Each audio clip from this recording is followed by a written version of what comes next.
Okay, this is a game played between Chess Computer, Chess Genius, and myself. It's a Dutch defense, which is a very interesting defense from Black. It's a very sort of fighting defense. So we'll have a look at this game because it's got some nice themes. So White started off with the move Pawn C4. The purpose of this move is to attack the center from the flanks. Normally, White plays pawn to e4, pawn d4, but this time pawn c4 attacks the d4 square and opens a diagonal of the queen to come out. So in particular, the d5 square is quite well taken over by White with this first move. So Black responded with the move pawn f5. So this is the Dutch defense, and it can normally come around from pawn d4, pawn f5, but it's a very good defense for the reason that you can actually quite easily transpose from pawn c4 or even knight f3 from White. So what's Black's idea is to, similar to White's, basically to control this this e4 square, take it under his control. White's going to have a harder time pushing e4 now. He's going to have to prepare this move, knight to c3, pawn to f3 and such like, if he wants to get it in. But the move does have a large drawback from Black's point of view, is that it's not a developing move. So, like everything, there is pluses and minuses. So in any case, White replied the standard sort of setup, pawn d4, which just continues its development. Black replied with pawn to e6. Now this move is a standard setup in the Dutch defense, that it releases the f8 bishop, the dark squared bishop. Also increases Black's control over the d5 square somewhat. He obviously can't play the pawn to e5, it's under White's control. So White replied pawn to g3. Well, this is definitely the most popular setup against the Dutch. Is fianchetto, the white squared bishop, because it works very well on this long diagonal here.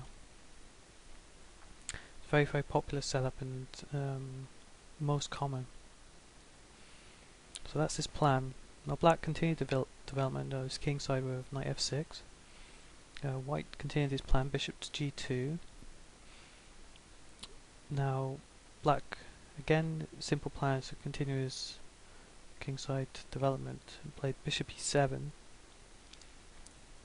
White continues his development, knight f3. Now Black castles kingside, increasing his getting his king out from the centre, and White does the same. So this is all very standard so far.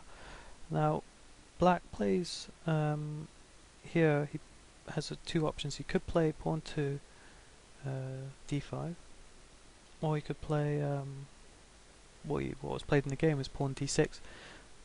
Pawn d6 is an interesting idea. It's quite flexible, creates a flexible sort of pawn structure in the centre after this move.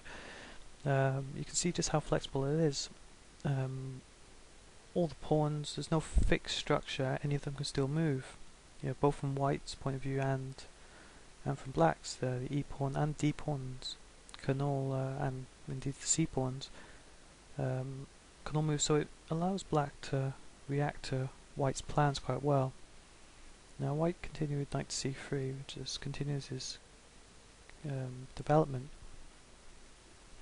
And this is a very standard position to reach in the Dutch defense. So here Black decided to continue with the move pawn to a5. Now the plan behind this move is to gain some queenside space. White continued with queen c2. This is quite a good move because it moves the queen to a good square, and white is planning on playing this move, pawn to e4. He can play this now if it was his move. It's defended by the queen and the knight. Black attacks it with the f pawn and the f6 knight. So if it was white's move, he could play this move, which is a common theme for white to try and get this move in. So black replied with knight to c6, which continues development move. Now black himself has developed a sort of threat, so possible knight to b4 is attacking the queen, which is his idea. So white's next move was an idea to stop this, pawn to a3. So taking away this this b4 square from black. So, but this plan is it's not such a great move because it doesn't aid white's development in any way. So black here replied pawn to e5. Again, this is quite a standard idea of pushing e5 to fight for control of the center. If black can get this in, he pretty much gets equality, and the position here is about equal. So white decided to exchange a set of center pawns, and black recaptured with the pawn in the center. So definitely this capture would seem to be the best, rather than recapturing the knight, because the now black has some very good central control after pawn takes e5. He controls d4 and e4. He has a pawn on e5. So black's position, I'm not sure he has an advantage, but he's certainly no worse. So white here replied pawn to e3. Now this is not such a great move. Possibly a better plan would have been pawn to b3. In any case, now black continued with bishop e6, creating a threat against the c4 pawn. White responded with his plan rook to d1, which puts the rook on an open file, which is a good plan. But in this case, it pushes black's queen to a very common square in the Dutch, which is queen to e8. E8. And this is a very common plan which black has in the Dutch of trying to attack on the king side, which involves queen to e8 and queen to h5, and this also go along with ideas of knight to g4 and rook lifts, and we're going to see some of these ideas in this game. White played an attractive looking move, knight to d5. So this creates a definite threat against the c7 pawn, here. Now, what's white to do against this move? Black, sorry, to do against this move. If he plays knight to d5, that'll lose knight to d5. Let's have a look at this. Pawn takes on d5, and there's a pin, so there's a fork against these two pieces, and white's got a 1 position, so that's not a good move. You could take with the bishop. This is another plan, but it will be quite weak. Say bishop takes. Bishop takes on d5. The pawn takes back. Again, this knight's going to have to move, and the f5 pawns hanging to the queen. So I don't believe this is a good idea. Let's move back. So black instead played bishop to d8. Now this is a good plan to reactive to stop the threat. The bishop is surprisingly well placed here on d8. Well, white's got a strong knight, but he can't easily exploit any weaknesses in black's position with the bishop on d8, simply because the knight squares that the knight can go to are this square on b6, c7, e8 and f6.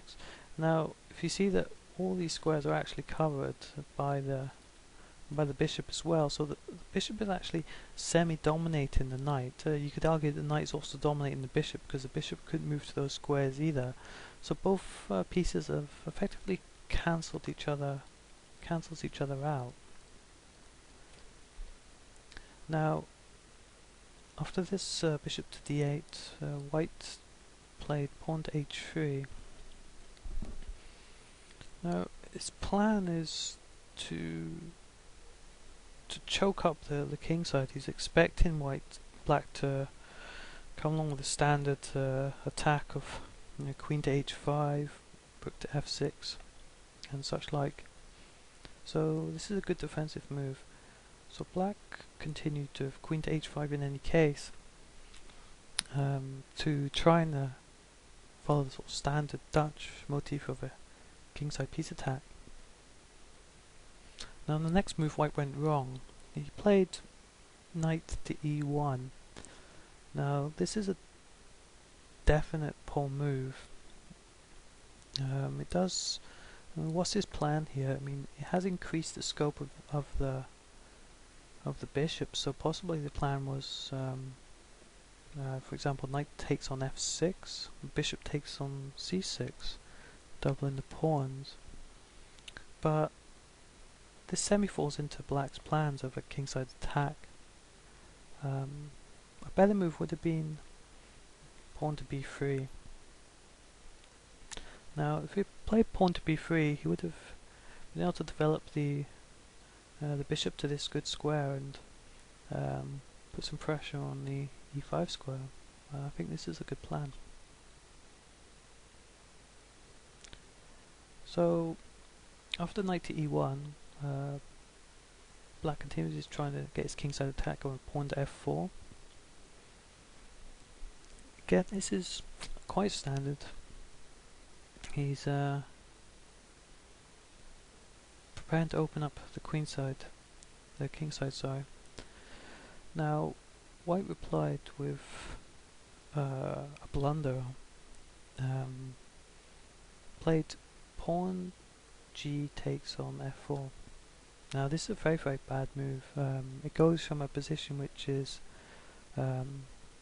unequal to approximately equal to lost effectively for black, for white. And the reason is it simply exposes the king too much. The kingside pawn side is shattered. The h3 pawn will drop, and indeed it does on the next move. A much better idea would have been to follow white's original plan of locking up the kingside with pawn g4. This would have been a very good move. Black's going to have to move his queen to a safe square. But another possible idea is a piece sacrifice. The knight takes g4 is a possible plan, but I don't think that will actually get that far. White will have too many good moves against this, possibly even queen to e2 against this plan. So black will have to retreat his king. Okay, you could possibly say an idea would be queen to f7 or queen to e8, either square. Definitely not queen to g6 because of queen takes g6. I'll just look at that quickly. Queen takes g6, pawn takes g6.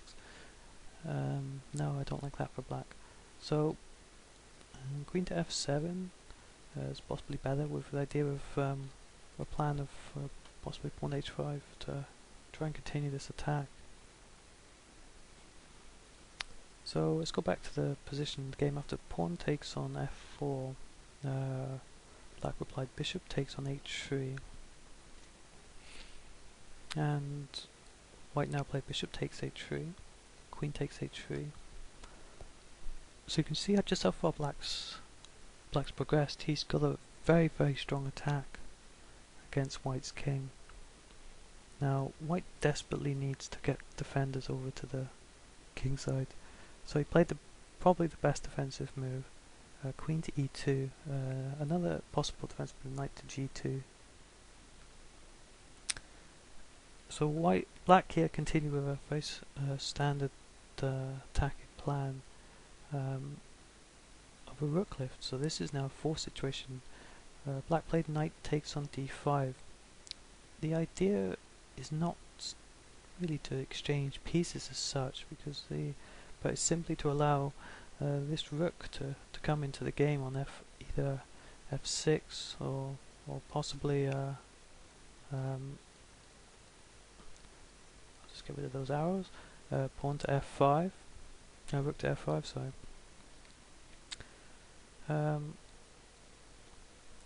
Now, white has to really maintain material equality. He played the best move, c takes on d5. This creates a threat against the knight. So both sides are fighting for the initiative here. Now black played a very strong move. He simply ignored this threat, rook to f6. Now this threatens checkmate in two moves by rook to g6, and then the queen takes on g2 after knight to g2. So white played the only defensive move available in effect, which was pawn to f3. Now black continues his attack, very straightforward, rook to g6. And white here decided to give up the queen to g2. He could have played knight g2. This would have been a better idea, but after a bishop h4, d takes c6, bishop to g3, white's simply not going to survive this position because of the extremely strong attack on the h-file now, and these dark squares are cut off with the bishop. So white gave up the queen. So we'll go through just a few more moves quite quickly. After rook takes on g2, knight takes on g2, queen. So black played here queen takes on f3. This is a good plan. If he threatens the rook, so white have no time to capture the with check, so white has no time to capture the c6 knight.